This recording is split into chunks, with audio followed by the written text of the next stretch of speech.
Բարի օր, հանրային ռադիոյի եթերում առանց տողատակի հաղորդաշարի հերթական թողարկումն է, ես Լևոն Սարդարանն եմ խոսել եւ խոսելու ենք խնդիրների մասին, որոնք ուզում են կամ պետք է ուզեն հասարակությանն այսօր ինչպես ամեն ուրբաթ խոսելու ենք միայն մշակույթի մասին, խոսելու ենք մեր մասին ըստ էության եւ այսօր իմ զրուցակիցն է գրող հրապարակախոս Կարեն Անդաշյանը, բարև ձեզ։ Ողջույն։ Մինչ մեր պետ զրույց սկսել ես այսպեսի մի ֆրազ արեցի, ասի դու ավելի նոր սերնդի, հա, երիտասարդ սերնդի գրողների ներկայացուցիչ ես, այն դեպքում երբ օրինակ ես ինքս մեծացել եմ հների, հա, արդեն դասական համարվող հների շրջապատում ու էական տարբերություն կա, թե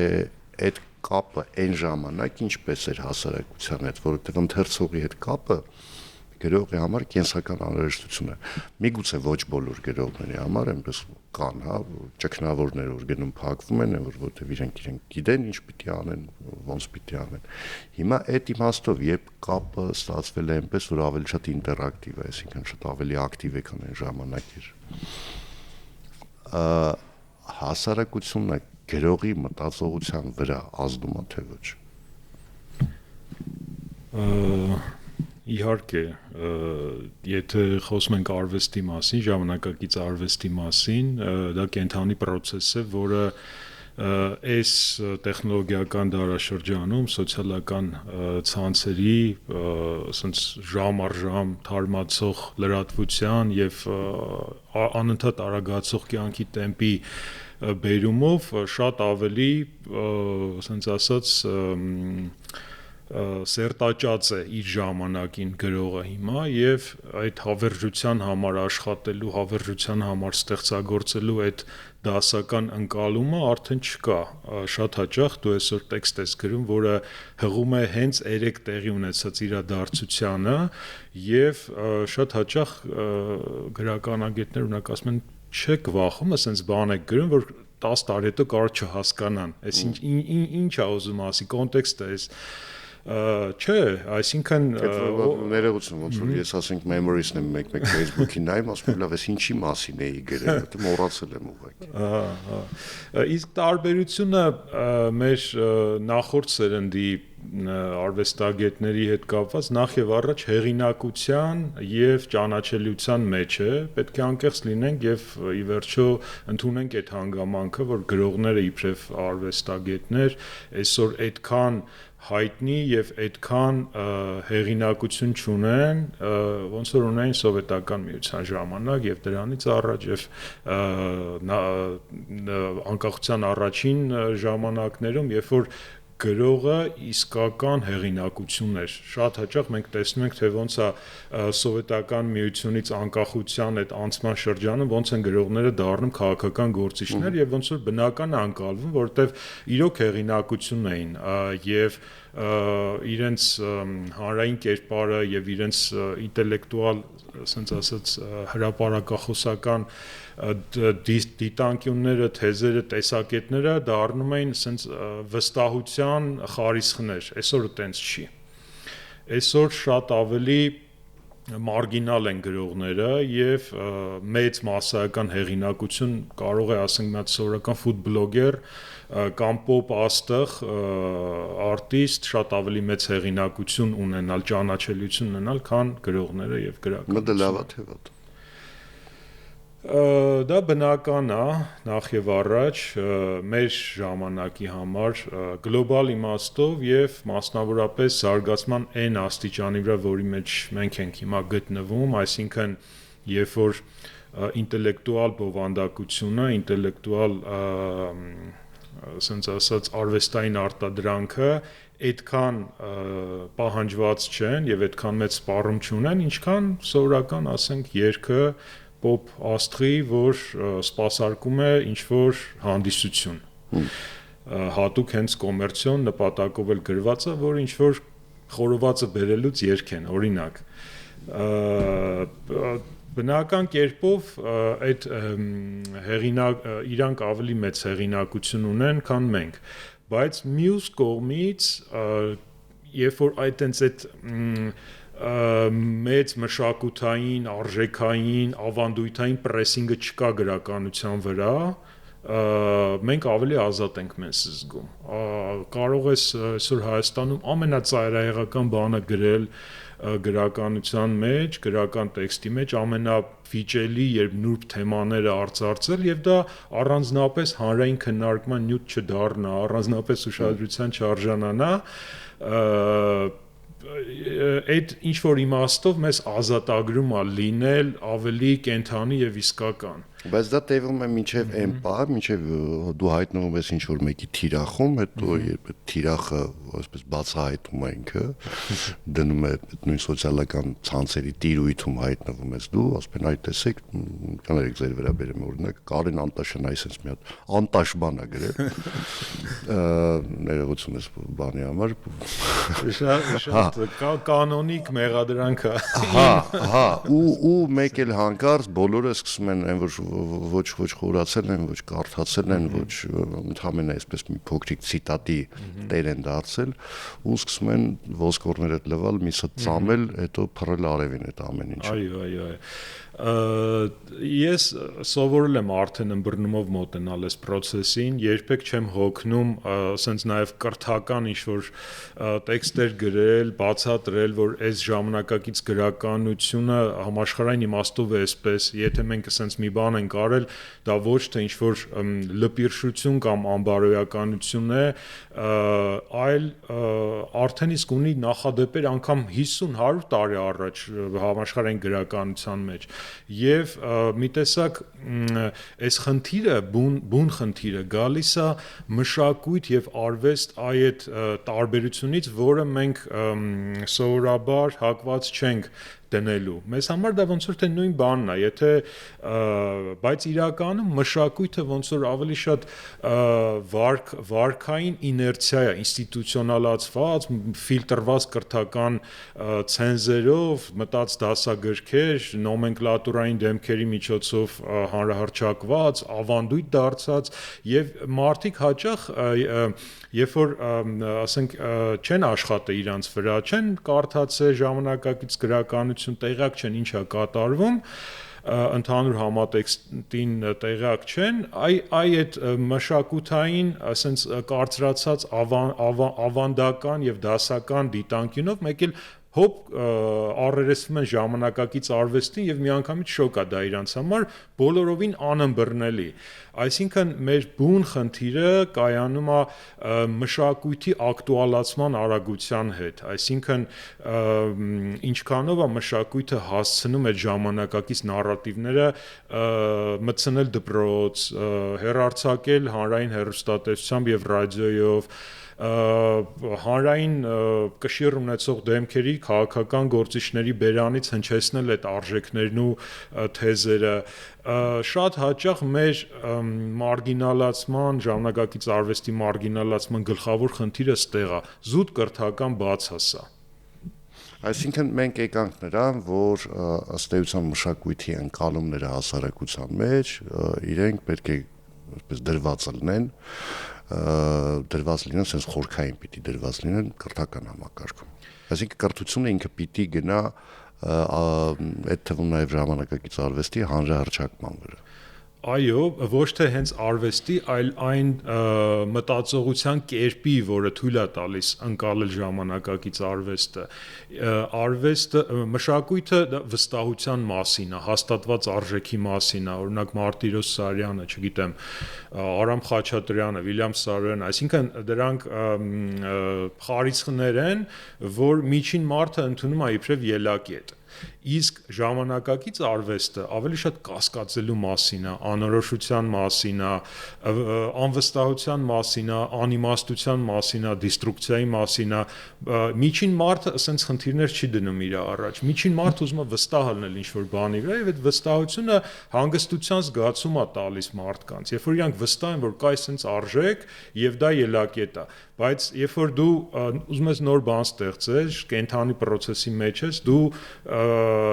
անխուսափելիորեն քո գլխավոր գործիքը կասկածն է եւ անորոշություն, այսինքն դու կասկածի տակ ես անընդհատ դնում այդ արժեքները, որոնք մշակույթը վերցրել եւ ասենց ամրագրել է ոսկե տառերով իր մեջ եւ շատ հաճախ քո արածը անմեղ փորձարարության փոխարեն ընդունվում է իբրև սրբապղծություն, օրինակ այդ ժամանակակից արվեստի ընկալման դիտանկյունները պետք է սովորացնել մարդկանց, որ ժամանակակից աշխարհը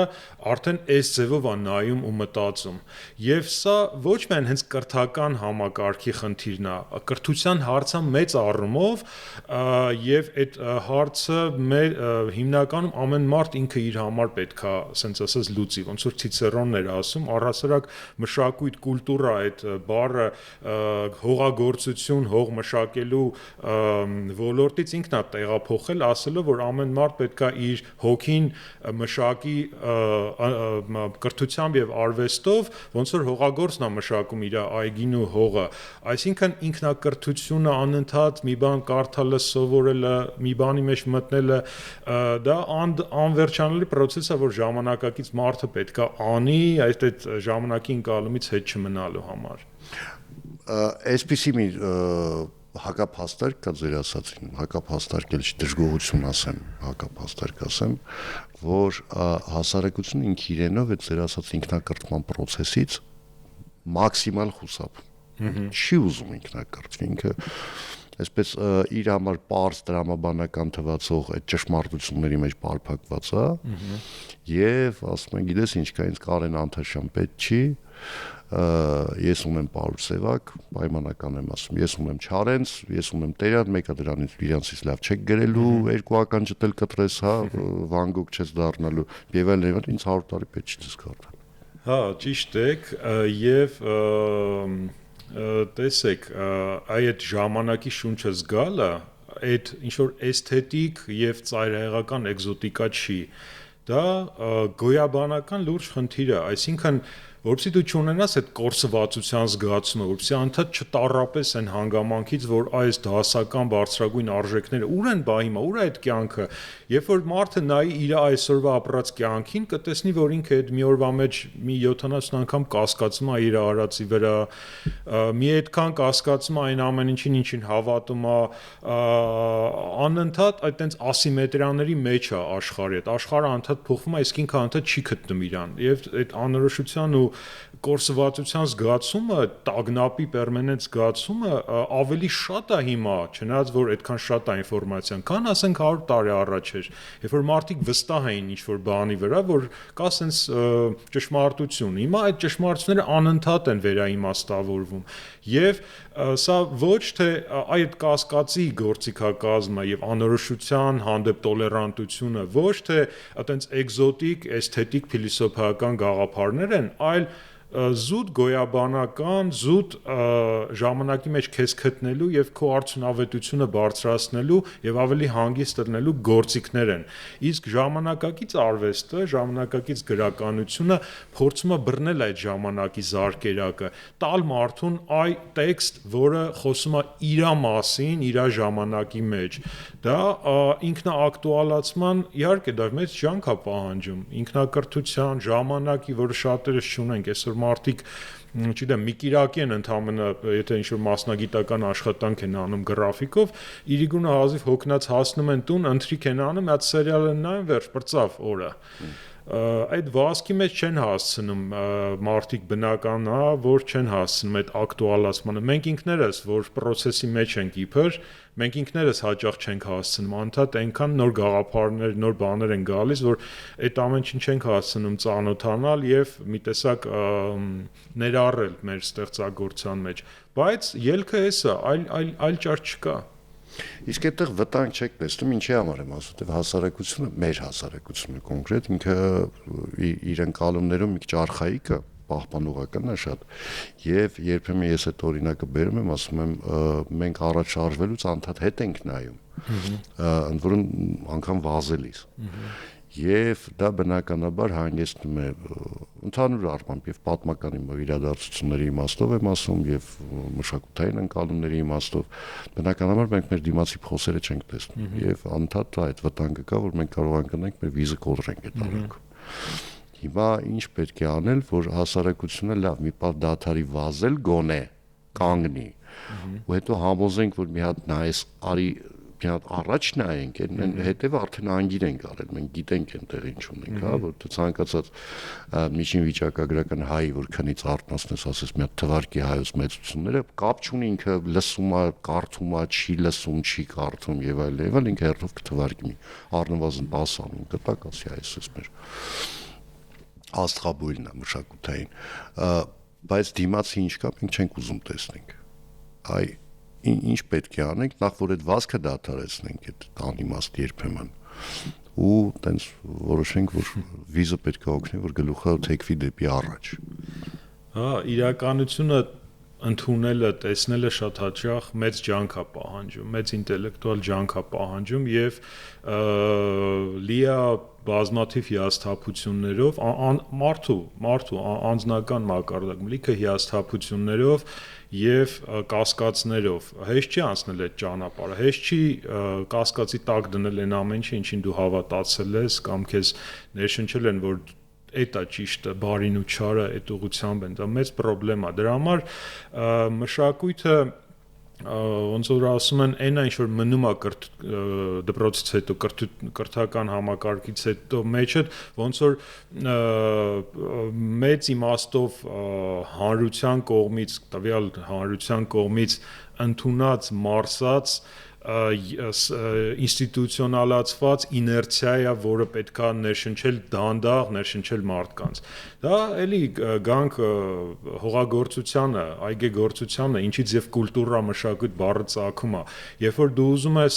երբ որ դու այգի ունես, բերի լավ հողա, ջուր ունես, մշակում ես, ինչ ծառ դնում ես, լավ աճում է, բերքատո, մեկ էլ կլիման փոխվում է։ Կլիման դառնում է ավելի չոր, անձրևները ավելի քիչ են գալիս, աղբյուրները ցամաքում են։ Մեկ էլ տեսնում ես, որ ծառերից 100-ը չորացան, 5-ը մնացին։ Դու եթե չվերաիմաստավորես քո մշակույթը, քո մշակելու կերպը, այսինքն չնայես խի հենց այս ծառերը մնացին եւ նրանք չորացան, էլի նույն ծառերը դնես, էլի նույն ձև չորանալու են։ Այսինքն պետքա նայես որոնք են չորադիմացկուն եւ չորադիմացկուն ծառերը տնկես, որ դրանց պտուղները կարող դու չտեսնես էլ, ասենք, այսինքն դա ժամանակի երկարաժամկետ սերունդների համար ներդրում է։ Մենք դի անցնենք այս ճանապարհով, պետքա նայենք ինչն է այսօր աշխարհում ակտուալ, ոնց է աշխատում ժամանակակից աշխարհը եւ մեր վարվեցողությունը ադապտացնենք այդ վարքին։ Ոնց որ ասում է, ավանդույթը ոչ թե նախնիների մոխիրի վրա պահակություն անելն, այլ կրակը վառ պահելն է։ Հիմա մեր խնդիրը այդ կրակը վառ պահելն է։ Կրակը միշտ կյանքի մասին է, միշտ այսօրվա մասին է, միշտ 100 տարի հետոյի մասին է։ Այսինքն մեր խնդիրը ոչ թե այդ 100 տարի, 1000 տարի առաջ ընդունված ինչ-որ նախադեպեր պահպանելն ասենց սրբությամբ, շատ հաճախ հենց ասում են ավանդույթ, ավանդական ու դա անցալվում է ինչ-որ մի սրբազան բան։ Բայց եղբայր, եթե դա քեզ չի օգնելու, որ դու 10, 20, 30 տարի հետո քո սերունդները նույնպես այս հողի վրա ապրելու կենսունակություն ունենան, ում է պետք է այդ ավանդույթը։ Դրա համար է կասկածը, դրա համար է ու արվեստը, ժամանակակից արվեստը ամենափափուկ ուժն է այդ ստեղծման, վերամտածման, վերաիմաստավորման, որտեղ ներողություն, բայց դրա հետ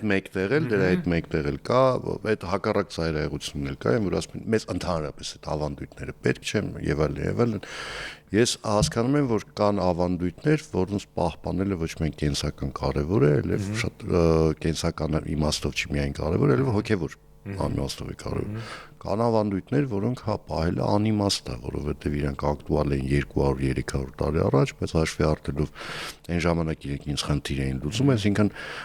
հիմար մենակ են, որ այ պապերս սենց էին անում, ես էլ պիտի այսպես անեմ, ես դրա վրա մի հատ օրինակ բերեմ, դուք հողագործության վրա եք բերում օրինակ, իմ ընկերներից մի քանիսը ժամանակին գյուղատնտեսական խնդիրներով էին զբաղվում ու պատտվում էին գյուղերով, մարզերով, գյուղացիներին փորձում էին բացատրել, որպեսզի որպեսզի ձեր ապրանքը ավելի թանկ արժին, ասենք կաթը, եւ հնարավորություն ստեղծվի արտահանել Եվրոպա, որովհետեւ այնտեղ չափանիշներն ու չափորոշիչները բոլորովին ուրիշ են։ Պետք է անել սա եւ սա։ 3 դեպքից 2-ում ծեծվել են։ Ոնց թե իմ պապերը չգիտեին ով պետք է ոնց կա թե դու պետք է գաս ինձ սովորացնես։ Այդ բանը կա, այդ էլի եմ ասում, այդ արխայիզմը մեր մտածողության մեջ կա։ Հիմա այդ դուք որ ասում եք այս պետք է արվի, այն պետք է արվի, այդ ով պիտի անի։ Դե նախ եւ առաջ պետք է որովհետեւ անողը ռիսկ ունի որ գնալու է գյուղ ծեծվի։ Այո։ Եվ սա մեծ process է, որի իհարկե առաջատարը պետությունն է, պետական քաղաքականությունն է, օրվա իշխանություններն են, ընդդիմությունն է, այսինքն քաղաքական էլիտան է նախ եւ առաջ։ Հետո նաեւ բիզնես էլիտան, հետո նաեւ մշակութային էլիտան։ Այսինքն եթե այս վերաիմաստավորումը տեսեք, ցանկացած նոր բան նախ եւ առաջ ստեղծվում է լեզվի մեջ։ Եթե մի բան դառնում է տեքստ, չէ, որպեսզի մի բան դառնա իրականություն, նախ պետք է դառնա տեքստ։ Ոնց որ պոստմոդեռնիստներն էին ասում, պոստստրուկտուրալիստները անգամ, որ ամեն ինչ տեքստ է։ Եթե որ շատ խորանում ես, իրոք այտենց է, որովհետև ցանկացած միտք, մտածողություն, ամեն ինչ նախ գոյություն աշխարհը գոյություն ունի, սկզբանե էր բանը, չէ՞։ Այո։ Միտքը։ Եվ այդ նորոգման եւ միևնույն ժամանակ քո ինքնությունը պահելու խնդիրը լավ սուբստանցիան, որտեղ դա հրաշալի երևում է, դա լեզուն է։ Մենք ունենք չգիտեմ, մեր ինքնության առանցքը մեր լեզուն է, հայոց լեզուն, իսկ լեզուն շատ կենթանի մարմին է։ Միևնույն ժամանակ տասնյակ հազար տարիներ առաջ գոյություն ունեցած հնչյունները, արմատները, բառերը պահելով անընդհատ ինքը նորոգվում է, անընդհատ փորձում է ադապտանալ նոր իրականությանը եւ իդեպ լեզվի նորոգման հետ կապված էլ մեր ժողովուրդը շատ մեծ դիմադրություն ունի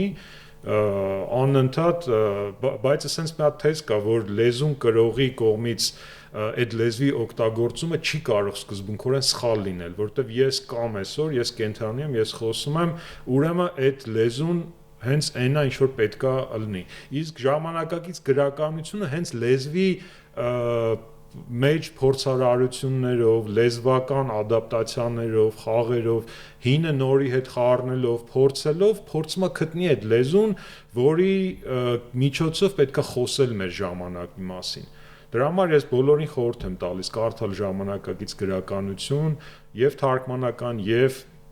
հայրենական արտադրության sense ասած, որովհետև ամենամեծ հեղափոխությունը լեզվի մեջ է տեղի ունենում իրականում, բայց ցավոք այսօր գրականությունը խիստ մարգինալ արվեստային արտադրանքը խիստ մարգինալ։ Հիմա քանի որ դուք եք ասում, որ ինքը մարգինալացված է գրականությունը, ընդհանրապես ժամանակակից արվեստը, հա, ես նույնիսկ կարող եմ ասել այն ինչ որ ժամանակակից է ինք իրանով իր հնչողությամբ, ասեք օրինակ Ավետ Տերտերյանը։ Ճիշտ է, ինքը արդեն ժամանակակից չէ, արդեն դասական է համարվում, բայց ինքը միևնույնն է, ինքը շատ տարբեր է։ Այսինքն Ավետ Տերտերյանն էլ այդ խավարանի մեջով անցավ, այդ դժոխքի մեջով անցավ, այն որ այսինչ կակաֆոնիա ես դու գրել, ես ինչա եւ այլ, մինչեւ հասկացա, որ չէ։ Այսպես էլ անին, բայց եկեք ընդունենք, որ ինչքան էլ որ ասում ենք խորհրդային միությունը այսպես այնպես, խորհրդային միությունը որոշակի մասնակցություն ունեցավ այդ արվեստի այդ տեսակի հանրահռչակմանը։ Հիմա այդ դիսկուրսը անընդհատ կա, պետությունը պիտի մասնակից լինի մշակույթի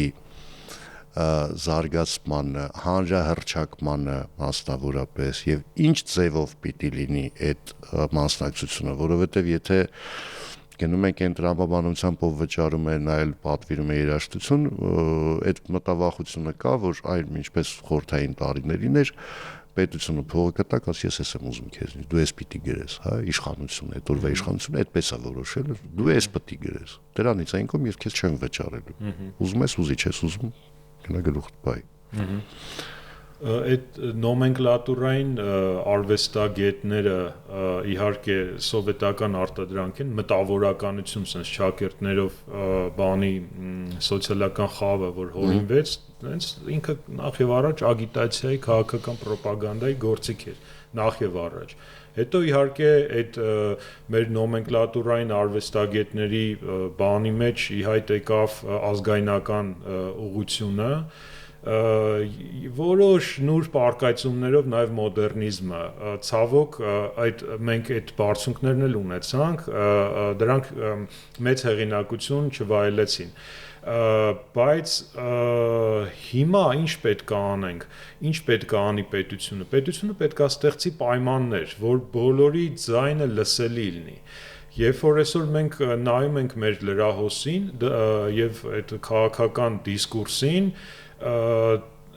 եւ դրան ասում ենք ժողովրդավարություն, այդ մի տեսակ շատ հեգնական է այդ process-ի հանդեպ, այդ արտահայտությունը, որովհետեւ այնտեղ գոյություն ունի մենակ երկու ձայն, օրվա իշխանությունների ձայնը դոմինանտ եւ դրան էլի այդ հիստերիկաբար հակադարձող, այսպես կոչված իշխանության ձայնը, ընդդիմության ձայնը կներեք, բայց որպեսզի իրական ժողովրդավարական դիսկուրս կայանա, պետք է լինի բազմաձայնություն եւ այդ բազմաձայնության մեջ պետք է ինտելեկտուալների ձայնը լսելի լինի։ Ով պետք է դա ապահովի, եթե պետությունը, չգիտեմ, իր գրանտներով, հանրային հեռուստատեսությամբ եւ ռադիոյով եւ մնացած սկսած ազգային ժողովի ամբիոնից հնչող լեզվով վերջացրած մինչև, չգիտեմ, գյուղացու տերև վառելը, դրանք լրիվ մշակութային ազդակներ են, այսինքն բոլոր տեղերում է պետք է աշխատել, բայց հատկապես պետք է ապահովել բազմաձայնություն։ Մեր թիվ 1 խնդիրը եւ մշակութային, եւ քաղաքական, եւ նարատիվային, եւ ակտուալացման թիվ 1 խնդիրը դա բազմաձայնության բացակայությունն է։ Տեսեք, ժողովրդավարությունը բնականաբար ենթադրում է ինքը ձեր ասած բազմաձայնությունը, պոլիֆոնիան կամ էլ ասենք, եթե երաժշտական տերմինով օգտագործենք, բայց այստեղ եղել են մարդիկ ինձ հյուր, որոնք ասել են մենք խնդիր ունենք, որովհետև մենք երբ կարծիք ենք հայտնում, երբ տեսակետ ենք հայտնում, մենք դառնում ենք թիրախ, որովհետև հասարակության S կամ N մասը, ընդ որում S կամ N մասն էլ բավական մեծ են, հա։ Իրենք այլակարծություն տանել չեն կարողանում, այսինքն եթե ես ասում եմ, գիտեք ինչ կա, ես կարծում եմ, որ այս բաժակը կիսով չափ լի է, ես դառնում եմ այն հոռետեսների թիրախ ու ինձ ուղղակի այս աշխարհից հրում հանում են այդ մարդիկ։ Այտենց է, ես էլ եմ հաճախ թիրախավորվում, հաճախ լրիվ անիմաստ եւ անկապ տեղը ու հատկապես այն պատճառով, որ ինչ որ խմբերի սպասարկող լրատվականների բաներին, օրինակ հարցազրույցները կարող մերժեմ, որովհետև գիտեմ, որ իրանք ամեն ինչ անելու են, որպեսզի ես տեսակետ հայտնեմ իրանց օրակարգի, սպասարկեմ իրանց օրակարգը։ Այսինքն, երբ որ դու հրաժարվում ես այդ դիսկուրսի մարզ դառնալ, մեկ էլ հոբ գտնում են միտեղ որ մի բան ես ասել, կոնտեքստից կտրում են եւ բերում օգտագործում են այդ բանի դեմ։ Իմիջիալս դուք ինչպես եք վերաբերում այդ պնդմանը, որ եթե դու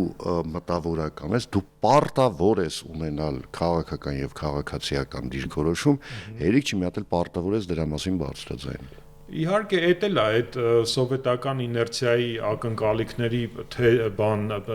ակնկալիքներից է գալիս, եթե ես չունեմ այսօր հանրային ինստիտուտների կողմից տրված,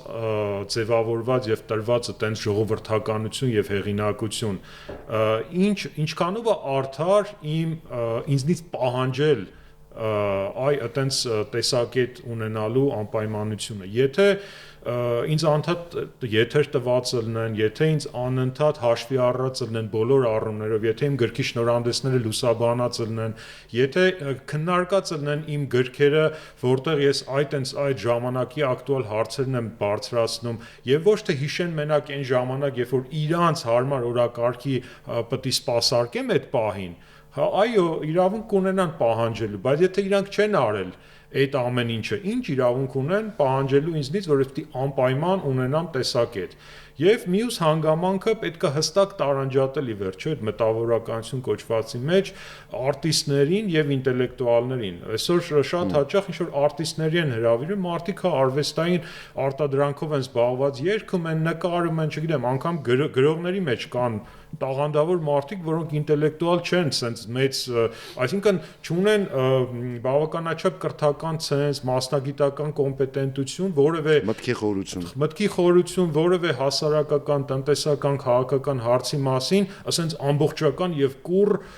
գաղափար ունենալու։ Հա, ինչ որ տեսակետ ունեն, ոնց որ ամեն մեկը ունի։ Այսինքն մենք պետք է արդեն հստակ նաեւ լեզվի մեջ այդ տարանջատումը դնենք, որովհետեւ արդեն իրոք շատ է հնացել մտավորականություն եզրը մեր հանրային դիսկուրսի ընկալման մեջ։ Պետք է հստակ տարանջատում դնել եւ իրոք մարդիկ կան, որոնք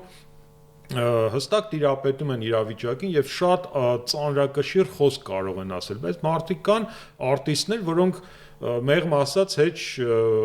դրա համար չեն նախատեսված։ Որպես կանոն մեր մոտ միշտ այդ ամեն ինչը հակառակն են։ Մեր մարդիկ, որոնք խոսույթ ունեն, խոսք ունեն, միտք ունեն, իրենք սովորաբար լռում են, այն մարդիկ, որոնք ընդհանրապես պետք է լռեն, բերանները չեն փակում։ Շնորհակալություն զրույցի համար։ Հիշեցնեմ այսօր իմ զրուցակիցներ գրող հրապարակախոս Կարեն Անտաշյանը, ես Լևոն Սարդարանն եմ, կհանդիպենք արդեն երկուշաբթի օրը նույն ժամին, նույն վայրում, հաջողություն եւ համբերություն բոլորիս։